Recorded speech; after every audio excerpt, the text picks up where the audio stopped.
हमारे देश में वर्षों से किसी न किसी कारण से कुछ नियम रहे। एक राज्य में जो कृषि उत्पादन होता था दूसरे राज्य में ले नहीं जा सकते थे, ये भी बंधन रहते थे।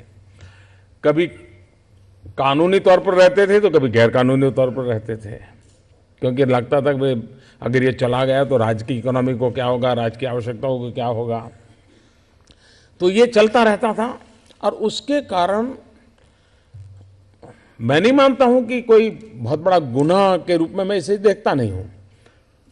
वहाँ की सरकारों को प्रैक्टिकल प्रॉब्लम रहता था कि भाई अगर ये चीज़ मेरे यहाँ उत्पादन होती है, अगर मेरे यहाँ से बाहर चली गई तो मेरे यहाँ तो लोगों को कुछ मिलेगा ही नहीं। तो ये उसकी चिंता बड़ी स्वाभाविक थी, लेकिन उसका परिणाम ये होता था कि किसान को प्रोटेक्शन नहीं मिलता था। किसान के लिए मजबूरी हो जाती थी कि अपने 12, 15, 20, 25 किलोमीटर की रेंज में जो मार्केट है वो जो दाम तय करता था उसको उसी दाम पर बेचना पड़ता था और उसी से अपनी रोजी रोटी कमानी पड़ती थी। किसान की समस्या ये भी रहती थी कि उसको कोई चॉइस नहीं रहता था। एक बार घर से बैलगाड़ी में ढोकर के माल लेके गया मंडी में और मंडी वालों को लगा कि नहीं आज दाम गिरा दो। अब वो बेचारा सोचता है कि भाई मैं इसको वापस कहाँ ले जाऊंगा, 25 किलोमीटर कहाँ उठा के ले जाऊंगा। तो वो मजबूरन उनके हाथ पैर जोड़ के कहता था नहीं जी ले लीजिए, चलिए 5 रुपया कम कर लीजिए, ले लीजिए, मैं वापस कहाँ ले जाऊंगा। ये हाल किसान का हमारे यहां मार्केट पर रहा। ये योजना ऐसी है कि जिस योजना से किसान का तो भरपूर फायदा है, लेकिन ये ऐसी योजना नहीं है कि जो सिर्फ किसान का फायदा करती है। ये ऐसी व्यवस्था है जिस व्यवस्था के तहत जो थोक व्यापारी हैं उनकी भी सुविधा बढ़ने वाली है। इतना ही नहीं, ये ऐसी योजना है जिससे उपभोक्ता को भी उतना ही फायदा होने वाला है। यानी ऐसी मार्केट व्यवस्था बहुत रेयर होती है कि जिसमें उपभोक्ता को भी फायदा हो, कंज्यूमर को भी फायदा हो, बिचौलिए जो बाजार व्यापार लेकर के बैठे हैं, माल लेते हैं और बेचते हैं, उनको भी फायदा हो और किसान को भी फायदा हो। होता क्या है, आज दुर्भाग्य से हमारे देश में कृषि उत्पादन का रियल टाइम डाटा अभी भी नहीं होता है।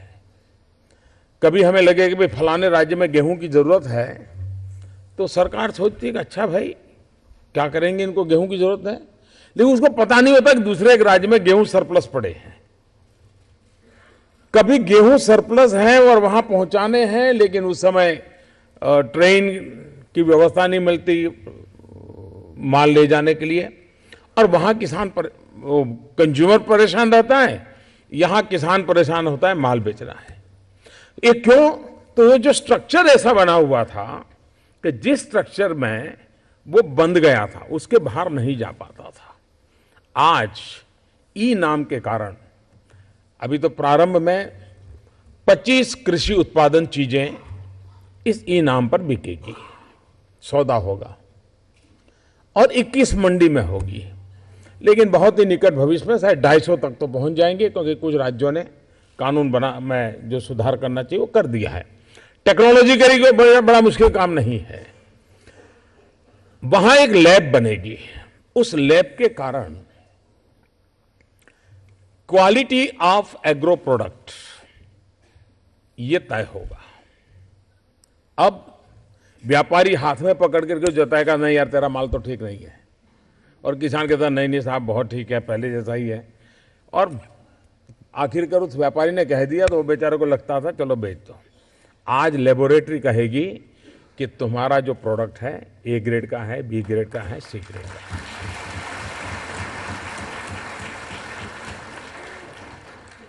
और वो नेशनली सर्टिफाइड मान्यता होगी उसको। अगर मान लीजिए बंगाल से चावल खरीदना है और केरल को चावल की जरूरत है, तो बंगाल का किसान ऑनलाइन जाएगा और देखेगा कि केरल की कौन सी मंडी है जहां पर चावल इस क्वालिटी का चाहिए, इतना दाम मिलने की संभावना है, तो वो ऑनलाइन ही कहेगा कि भाई मेरे पास इतना माल है और मेरे पास ये सर्टिफिकेट, मेरा ये माल ऐसा है, बताइए आपको चाहिए। और अगर केरल के व्यापारी को लगेगा भाई ये 6 लोग में ये ठीक है, तो उससे तुरंत सौदा करेगा और अपना माल मंगवा देगा। कुछ व्यापारी क्या करेंगे, बंगाल से माल खरीदेंगे, खरीदने वाला केरल में होगा, लेकिन उसको बंगाल में ही मार्केट मिल जाए तो वहीं वो बंगाल में भेज देगा। मेरा कहने का तात्पर्य है कि इतनी ट्रांसपेरेंसी होगी इस व्यवस्था के कारण कि जिसके कारण हमारा किसान ये तय कर पाएगा और माल अपना प्रोडक्ट बैलगाड़ी में चढ़ाने से पहले या ट्रैक्टर में चढ़ाने से पहले तय कर पाएगा कि मेरे प्रोडक्ट का क्या होगा। पहले तो क्या होता था, सारी मेहनत करके 25 किलोमीटर दूर मंडी में गया, उसके बाद तय होता था भविष्य क्या है। आज अपने घर में अपने मोबाइल फोन पर वो तय कर सकता है कि मैं कहां जाऊं। थोड़ा, और मैं समझता हूं हमारे देश का सामान्य से सामान्य व्यक्ति, शायद वो साक्षर ना हो लेकिन बुद्धिमान होता है। जैसे उसको पता चलेगा तो वो मॉनिटर करेगा कि मंडी का ट्रेंड क्या है, 3 दिन देखेगा बराबर, और फिर ट्रेंड के अनुसार तय करेगा, हाँ अब लगता है कि मार्केट पक गया है, तो तुरंत अंदर एंटर कर जाएगा और अपना माल बेचेगा। आज किसान निर्णायक होगा, किसान निर्णायक होगा। जो मंडी में बैठे हुए व्यापारी हैं, उन व्यापारियों के लिए भी ये सुविधाजनक होगा, क्योंकि उसको लगता है कि मैं जहां से पहले खरीदता था तो वहां तो इस बार चावल पैदा ही नहीं हुई है, तो साल भर क्या करूंगा, मैं तो चावल का व्यापारी हूं। लेकिन अब उसको बैठे रहना नहीं पड़ेगा, वो हिंदुस्तान के किसी भी कोने से अपने आवश्यकता के अनुसार चावल का ऑर्डर देकर के दूसरे व्यापारी से वो ले सकता है, दूसरे किसान से भी ले सकता है, अपनी आवश्यकताओं की पूर्ति कर सकता है। कंज्यूमर भी देख सकता है कि किस मंडी में किस रूप से बाजार चल रहा है, और इसलिए अपने यहां लोकली को एक्सप्लॉइट करने जाता है तो कहता है झूठ बोल रहे हो, मैंने देखा है ई नाम पर, तुमने तो माल इतने में लिया है, तुम्हारा थोड़ा बहुत तो ले लो, मैं समझ सकता हूं, लेकिन इतना क्यों ले रहे हो। यानी उत्पादन का बैलेंस यूज, इसके लिए भी ई नाम पोर्टल एक बहुत बड़ी सुविधा बनने वाला है। और मैं मानता हूं किसान का जैसा स्वभाव है, एक बार उसको विश्वास पड़ गया तो वो उस भरोसे पर आगे बढ़ने चालू कर जाएगा। बहुत तेज गति से ई नाम पर लोग आएंगे, ट्रांसपेरेंसी आएगी। इस मार्केट में आने के कारण भारत सरकार भी बड़ी आसानी से, राज्य सरकारें भी मॉनिटर कर सकती हैं कि कहां पर क्या उत्पादन है, कितना ज्यादा मात्रा में है। इससे यह भी पता चलेगा ट्रांसपोर्टेशन सिस्टम कैसी होनी चाहिए, गोडाउन का उपयोग कैसे होना चाहिए, इस गोडाउन में माल शिफ्ट कर रहा है कि उस गोडाउन में, यानी हर चीज एक पोर्टल के माध्यम से हम वैज्ञानिक तरीके से कर सकते हैं। और इसलिए मैं मानता हूं कि कृषि जगत का एक बहुत बड़ा आर्थिक दृष्टि से आज की घटना एक टर्निंग पॉइंट है, एक मोड़ पर ले जा रही है हमें, जो पहले से हम कभी इंतजार कर रहे थे या हमारे सामने संभावनाएं नजर नहीं आ रही थी। एक सप्ताह के भीतर भीतर यह भी पता चलेगा कि जब इतनी बड़ी मात्रा में बाजार खुल जाता है तो कंपटीशन बहुत बढ़ जाती है।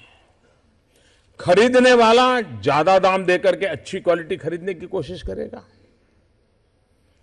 बेचने वाला कम पैसों में किस जगह से माल मिलता है वो खोजेगा, तो दूर सुदूर भी जिसको मार्केट नहीं मिलता था उसके लिए मार्केट सामने से इनविटेशन भेजेगा कि भाई देखो तुम वहां बैठे हो सिलीगुड़ी में, लेकिन तुम्हारी चीज कोई लेता नहीं, मैं यहां अहमदाबाद में बैठा हूं, मैं लेने के लिए तैयार हूं।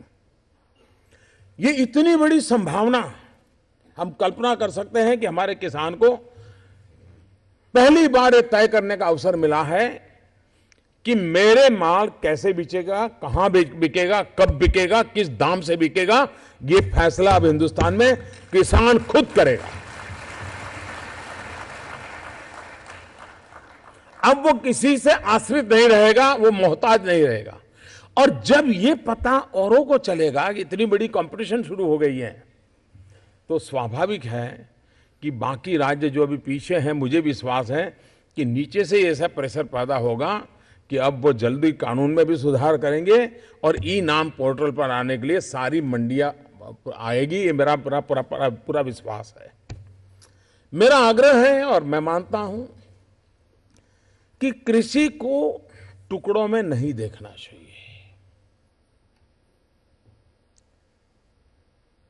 और इसलिए हमने हमारे मंत्रालय का नाम भी इसके साथ किसान कल्याण जोड़ा है। हम उसको जब तक होलिस्टिक अप्रोच नहीं होगा, हम किसानों की स्थिति में सुधार नहीं ला सकते हैं। और होलिस्टिक अप्रोच लेना है तो कई चीज, जैसे मान लीजिए सोलार रिवॉल्यूशन हो रहा है,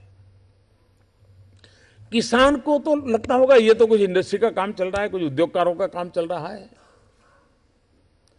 कोई तो उसको समझाए कि सोलार रिवॉल्यूशन भी तेरे लिए है भाई।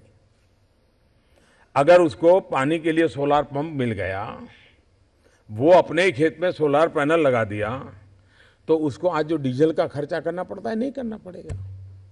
आज सोलार रिवॉल्यूशन हो रहा है। जो बड़े किसान हैं वो कुछ टेक्नोलॉजी का उपयोग करते हैं, कटर लाते हैं, बाकी चीज़ें लाते हैं, वो बिजली से चलती हैं। जिस दिन उसको पता चलेगा अब ये सारे जो साधन हैं वो भी सोलार से चलने वाले आ गए हैं, तो उसका खर्चा कम हो जाएगा और साधन उसका सूर्य प्रकाश से चलने लग जाएगा। यानी जो टेक्नोलॉजी का डेवलपमेंट हो रहा है उसके साथ हमारे किसान की उपयोगी चीज़ों पर कैसे जोड़ा जाए। अगर हमें ज़्यादा उत्पादन करना है तो फ्लड इरिगेशन का ज़माना चला गया, और अब ये विज्ञान ने सिद्ध कर दिया है कि फ्लड इरिगेशन से कोई अच्छी खेती होती है ऐसा नहीं, लेकिन किसान का स्वभाव है कि जब तक खेत पानी से लबालब भरा न हो, सारे पौधे डूबे हुए नजर न आए, तो उसको लगता है पौधा भूखा मर रहा है। वो खुद बेचारा परेशान हो जाता है, क्योंकि उसकी भावना जुड़ी हुई है। वो अपने आप को रात को सो नहीं सकता, यार मेरा जितना पानी चाहिए उतना नहीं था, वो परेशान हो जाता है।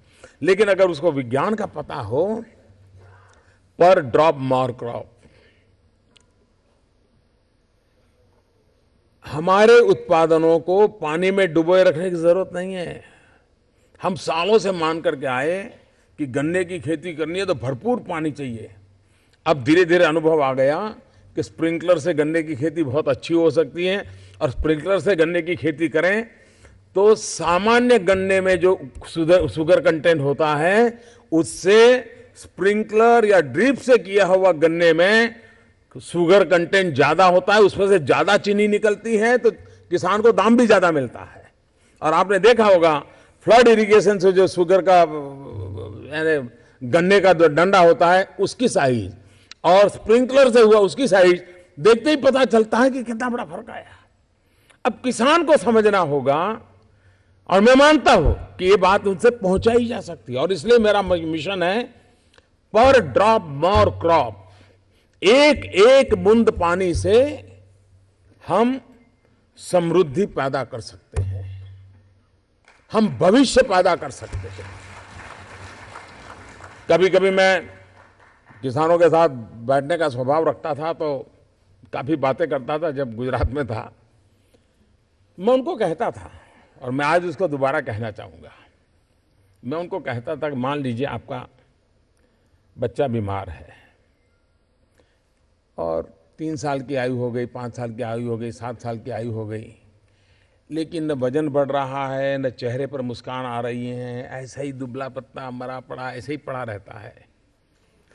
अब आप सोचिए कि आपका बच्चे का ये हाल है, और आप सोचें कि एक बाल्टी भर दूध लेंगे, उसमें केसर बादाम पिस्ता सब डालेंगे और रोज बच्चे को इस दूध से नहलाएंगे, उसकी तबीयत में कोई फर्क पड़ेगा क्या? पड़ेगा क्या मेरे किसान भाई, पड़ेगा क्या? लेकिन अगर एक चम्मच में थोड़ा थोड़ा दूध लेकर के उसको 100 ग्राम शाम तक 100 ग्राम पिला दूं, फर्क पड़ेगा कि नहीं पड़ेगा? जो बच्चे का है वही पौधे का है। जो स्वभाव बच्चे का है वो ही स्वभाव पौधे का है। पौधे को भी अगर पानी से नहला दोगे तो पौधा मजबूत होगा तो नहीं है। एक एक चम्मच से एक एक बूंद पानी पिलाओगे तो आप देखते ही देखते देखोगे कि पौधा कितनी बड़ी ताकतवर बन जाता है। और इसलिए हमने इन बातें छोटी होती हैं लेकिन उसकी ताकत बहुत बड़ी होती है। हमने देखा है कि हमारे किसान का सबसे बड़ा नुकसान किससे हो रहा है? वो जो देखता है उसमें विश्वास करता है, जो सुनता है उस पर किसान कभी विश्वास नहीं करता। एक प्रकार से अच्छी चीज भी है, वो जब तक खुद अपनी आंखों से नहीं देखता है भरोसा नहीं करता है। लेकिन उसके कारण उसका मिसगाइड ऐसा हो जाता है कि अगर बगल वाले खेत में किसी किसान ने लाल डिब्बे वाली दवा डाली तो वो भी सोचता है कि लाल डिब्बे वाली अच्छी होती है, वो भी जाकर के लाल डिब्बे वाली ले आता है। अगर उसने देखा कि बगल वाला 2 बोरी फर्टिलाइजर डालता है तो वो भी 2 बोरी डाल देता है। और उसको तो ज्यादा वो रंग से ही जानता है कि लाल डिब्बे वाली दवा, काले डिब्बे वाली दवा, लंबे डिब्बे वाली दवा या छोटे डिब्बे वाली, उसी से उसका कारोबार चलता है। ये उसने अपना एक विज्ञान डेवलप किया है। ये गलती क्यों होती है? उसे पता नहीं है कि वो जिस जमीन पे काम कर रहा है उसकी प्रकृति कैसी है।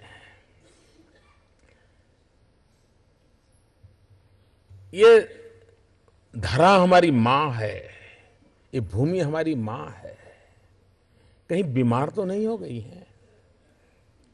हमने ज्यादा तो उसका शोषण नहीं किया है,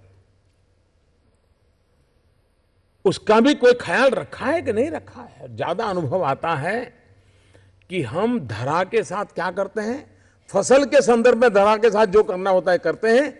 धरा की तबीयत चिंतन करनी चाहिए, इस भूमि की चिंता करनी चाहिए, इस पर हमारा ध्यान नहीं होता है।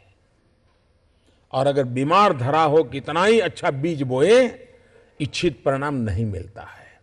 और इसलिए हमारी कृषि जगत को बदलना है तो हमारी धरा की तबीयत, और उसके लिए अब सरल उपाय हैं। सॉइल हेल्थ कार्ड, लेबोरेटरी में धरा की टेस्ट करवानी चाहिए और उसमें जो गाइडलाइंस दे उस प्रकार का पालन करना चाहिए। वरना कुछ लोग होते हैं कि डॉक्टर के पास जाएं, तबीयत दिखाएं, डॉक्टर कहे डायबिटीज है, लेकिन घर में आकर के बताते ही नहीं डायबिटीज है। क्योंकि मिठाई खाने का शौक होता है, तो फिर वो लेबोरेटरी काम नहीं आती है। अगर लेबोरेटरी ने कहा कि डायबिटीज है तो मिठाई छोड़नी पड़ती है। उसी प्रकार से धरा को चेक करने के बाद पता चला कि ये बीमारियां हैं, उस फसल के लिए आपकी धरा ठीक नहीं है, वो फर्टिलाइजर आपकी धरा के लिए उपयुक्त नहीं है, वो दवाई आपकी धरा को बर्बाद कर देगी। तो मेरा किसानों से प्रार्थना होगी कि उसमें जो सुझाव देते हैं उन सुझाव को रिलीजियसली फॉलो करना चाहिए। देखिए, विज्ञान की बड़ी ताकत होती है, विज्ञान की बड़ी ताकत होती है। इन चीजों को अगर हमने ढंग से कर लिया तो आप देखना, कभी कभार मैंने देखा है हमारे पंजाब में, हरियाणा में, इधर पश्चिम उत्तर प्रदेश में, वो पुरानी पद्धति फसल निकालने के बाद में जो रह जाता है, उसके मुझे हिंदी शब्द तो मालूम नहीं है, उसको जला देते हैं। अब हमें मालूम नहीं ये मूल्यवान फर्टिलाइजर है, उसके छोटे टुकड़े टुकड़े करके फिर से उसी जमीन में दबा दीजिए, वो आपकी जमीन के लिए वो खुराक बन जाएगा। लेकिन जल्दबाजी होती है, दोबारा फसल के लिए काम करना है तो कौन करेगा, इसलिए डालते नहीं है। मैं समझता हूं जिस चीज के लिए जो नियम है प्रकृति ने बनाए हैं उसका अगर हम थोड़ा सा पालन करें तो पर्यावरण का जो नुकसान हो रहा है, और दिल्ली वाले चिल्लाते हैं कि धुआं बहुत हो गया, वो बंद भी हो जाएगा और मेरे किसान को ये फायदा होगा। मुझे स्मरण है, जो केले की खेती करते हैं, केला पकने के बाद वो केला का जो पेड़ रह जाता है उसको निकालने के लिए वो पैसे देते हैं लोगों को कि भाई आप उसको जरा साफ करके दे दो। और पहले एक एक एकड़ भूमि पर 15-20 हजार रुपया उनको ये खेत खाली करने के लिए खर्चा होता था। बाद में उनके ध्यान में आया कि ये तो मोस्ट वैल्यूएबल है। और आपको हैरानी होगी, केला पकने के बाद वो जो खड़ा रहा, जो उसका बाकी बचा हुआ पुर्जा है, उसको अगर आप कहीं गाड़ दें और वहां पर कोई पौधा लगा दें, 90 दिन तक पानी की जरूरत नहीं पड़ती, उसी के अंदर से पानी मिल जाता है। इतनी ताकत होती है उसमें। जब ये पता चला तो उन्होंने फिर उसी को फिर से जमीन में गाड़ दिया और उनकी जमीन इतनी गीली होने लगी कि बीच में एक एक्स्ट्रा फसल वो करने लगे, जो 60-70 दिन में पैदा होने वाली होगी, उस फसल का उपयोग करने लगे। उनकी इनकम में पहले से 1.5 गुना 2.5 गुना तक फर्क होने लगा। क्यों? तो उनको समझ आया कि भाई इसका उपयोग है। हम अगर इन छोटे छोटे प्रयोग हैं, हमारे किसान इसको समझ भी सकता है, उसको कैसे पहुंचाए, हम उसके उत्पादन की ओर बढ़ाएं। हमारे देश का एक बहुत बड़ा दुर्भाग्य है, किसी न किसी कारण से टोडरमल ने जमीनों को नापने का बहुत बड़ा काम किया था। उसके बाद उसके प्रति बड़ी उदासीनता रखी गई। सरकारों में नियम था कि 30 साल में एक बार जमीन नापने का काम रेगुलर होना चाहिए, लेकिन शायद पिछले 100-150 साल में ये परंपरा डाइल्यूट हो गई और उसके कारण एग्जैक्ट पता नहीं है जमीन की स्थिति का। किसान कॉन्शियस है कोई जमीन ले ना जाए, इसलिए वो क्या है, बाड़ करता है। नाप का ठिकाना ही, कागज पर एग्जैक्ट नाप नहीं है तो बाड़ लगाता है। वो बाड़ लगाने में 1 मीटर जमीन उसकी इसकी खराब होती है, 1 मीटर जमीन दूसरे वाली खराब होती है। हर खेत की बॉर्डर पर 2 मीटर जमीन खराब होना, यानी पूरे देश में देखें हम तो लाखों स्क्वायर मीटर जमीन इसी में बर्बाद होती होगी। अगर हम उसका रास्ता निकालें, आज देश को टिम्बर इंपोर्ट करना पड़ता है। अगर हम हमारे बॉर्डर पर ये बाड़ करने के बजाय टिम्बर के पैड लगा दें, बेटी पैदा हो उस दिन अगर पैड लगाया तो शादी करने का पूरा खर्चा एक पैड दे देगा। वो पैड, बेटी बड़ी होगी उसके साथ साथ बड़ा होगा, और जब वो टिम्बर बेचोगे, आज हिंदुस्तान फर्नीचर के लिए टिम्बर दुनिया से इंपोर्ट करता है। मेरा किसान अपने बॉर्डर पर, बाढ़ पर ये काम कर सकता है, आराम से कमा सकता है। ये बदलाव, और उसके कारण जो वेस्ट ऑफ लैंड है वो हमारा बच जाएगा। सोलार, हम खेती के साथ साथ सोलार बिजली पैदा करके बेच सकते हैं। मैंने ऐसे किसान देखे हैं जो अब कोऑपरेटिव सोसाइटी बना रहे हैं और पड़ोस अड़ोस के किसान मिलकर के कोने पर बिजली पैदा कर रहे हैं और राज्य सरकारों को बेच रहे हैं। ये सब संभव है। मैं हैरान हूं, दुनिया भर में हनी का बहुत बड़ा मार्केट है, बहुत बड़ा मार्केट है। और हनी एक ऐसी चीज है, शहद, कि सालों तक घर में रहे तो जितना पुराना ज्यादा पैसा मिलता है। और किसान अगर अपने खेत में साथ साथ शहद का भी काम करें तो जो मधुमक्खी हैं वो भी फसल को ताकत देती हैं। वो एक जगह से दूसरी जगह पर बैठती हैं तो ये फसल को नई ताकत देती है। सिंपल चीजें हैं। जब मैं कहता हूं कि डबल इनकम संभव है, मेरे दिमाग में बहुत साफ है कि क्या क्या प्रयोग करने से इनकम डबल हो सकती है। चाहे फिशरीज का काम हो, मिल्क प्रोडक्शन का काम हो, पशु के रख रखाव हो, इन सारी चीजों में से इनकम बढ़ सकती है। और हम आधुनिक वैज्ञानिक तरीके से खेती करना शुरू करें तो हम देश की इकोनॉमी को भी बहुत बड़ा बल दे सकते हैं। मेरे देश के किसानों ने एक बार तय किया कि अब देश का पेट भरने के लिए बाहर से अन्न नहीं आएगा। हिंदुस्तान के किसानों ने कर दिया। आज पल्सीज हमें बाहर से लाना पड़ता है, दलहन।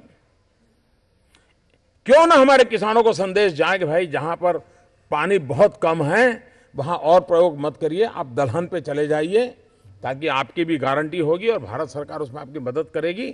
और भारत को अब दलहन बाहर से नहीं लाना चाहिए। दाल क्यों बाहर से लानी पड़े, मूंग क्यों बाहर से लाना पड़े, चना क्यों बाहर से लाना पड़े, उड़द क्यों बाहर से लाना पड़े।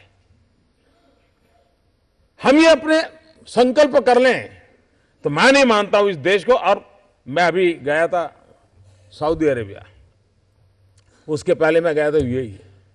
वहां के लोगों ने जो बात कही, मैं चाहता हूं मेरे देश के किसान इसको भली भांति समझे। वो कह रहे हैं कि हमारे पास तो बारिश नहीं है, हमारे पास खेती योग्य जमीन नहीं है, हमारी जनसंख्या बढ़ रही है पूरे गल्फ के कंट्रीज में, हम भविष्य में हमारा पेट भरने के लिए अनाज पर भारत पर ही डिपेंड करेंगे, हमें वहीं से इंपोर्ट करना पड़ेगा। आज भी हमारा सबसे ज्यादा अच्छा चावल उन्हीं देशों में जाता है। इसका मतलब यह हुआ कि अगर हम क्वालिटी प्रोडक्ट की तरफ जाएंगे तो गल्फ का एक बहुत बड़ा मार्केट एग्रीकल्चर प्रोडक्ट के लिए हमारा इंतजार करके बैठा है।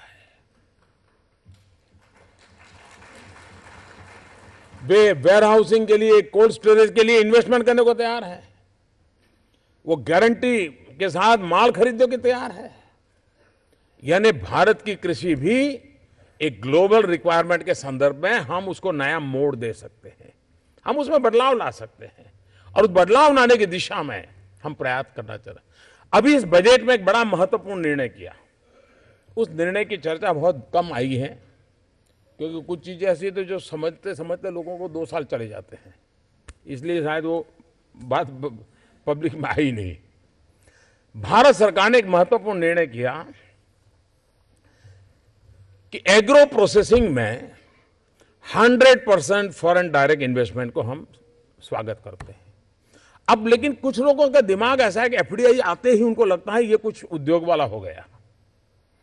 ये फूड प्रोसेसिंग की सारी प्रोसेस किसान को बहुत बड़ी ताकत देती है। अगर वो कोई ऐसी पैदावार करता है और उसका टेक्नोलॉजिकल सॉल्यूशन करके अगर उसका वैल्यू एडिशन होता है तो उसकी इनकम बहुत बढ़ जाती है। और अगर उसके लिए पूंजी निवेश के लिए दुनिया से पैसे आते हैं तो किसान की ताकत बढ़ने वाली है। आप कच्चे आम बेचो तो कम पैसा आता है, पके हुए बेचो तो थोड़ा ज्यादा आता है।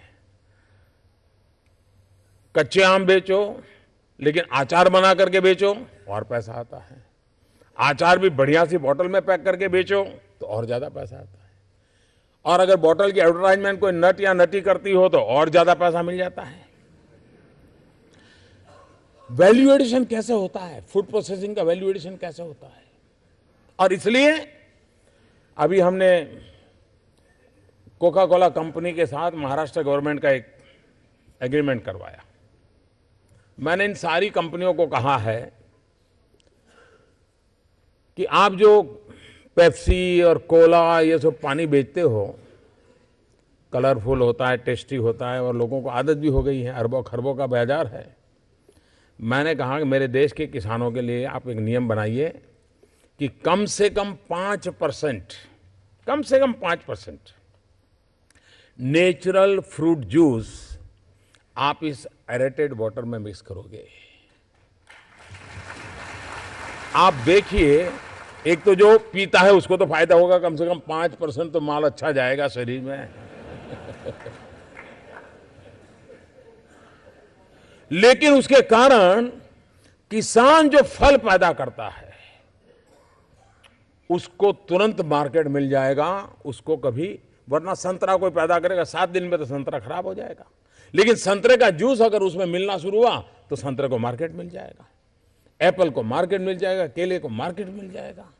और इसलिए वो चीजें जो हमारे किसान को ताकत दे, ऐसे कई इनिशिएटिव लिए हैं और इस इनिशिएटिव के परिणाम मैं कहता हूं कि आने वाले दिनों में किसानों का भविष्य उज्जवल बनाया जा सकता है। सोची समझी व्यवस्था के तहत बनाया जाता है। और अब जो ये मंडी के माध्यम से, ई नाम से माध्यम से जो प्रयास किया है, इस ई नाम के द्वारा मैं विश्वास से कहता हूं कि अब मेरा किसान तय करेगा कि उसका माल कहां बिकेगा, कब बिकेगा, कितने दाम से बिकेगा, इसका फैसला मेरा किसान करेगा। और कंज्यूमर को कभी कोई बोझ नहीं होगा, ये मेरा भरोसा है।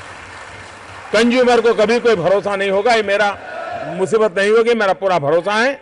मैं देश के किसानों को आज 14 अप्रैल बाबा साहब आंबेडकर की जन्म जयंती पर, जिनका एम्पावरमेंट ऑफ पुअर पीपल वाला हमेशा रहा था, मेरा किसान एम्पावर हो, इसलिए एक महत्वपूर्ण प्रोजेक्ट का आज प्रारंभ हो रहा है।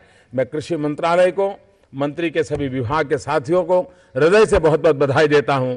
मेरे देश के किसानों को बहुत बहुत शुभकामनाएं देता हूं। असम का आज नया वर्ष है, असम का नववर्ष है, उस बिहू के मौके पर भी मैं शुभकामनाएं देता हूं। बहुत बहुत धन्यवाद। तो ये तमाम मुखन्निसों को असदुद्दीन ओवैसी का नाम लिए तो इनको मर्द बन रहे कहते हैं लोग।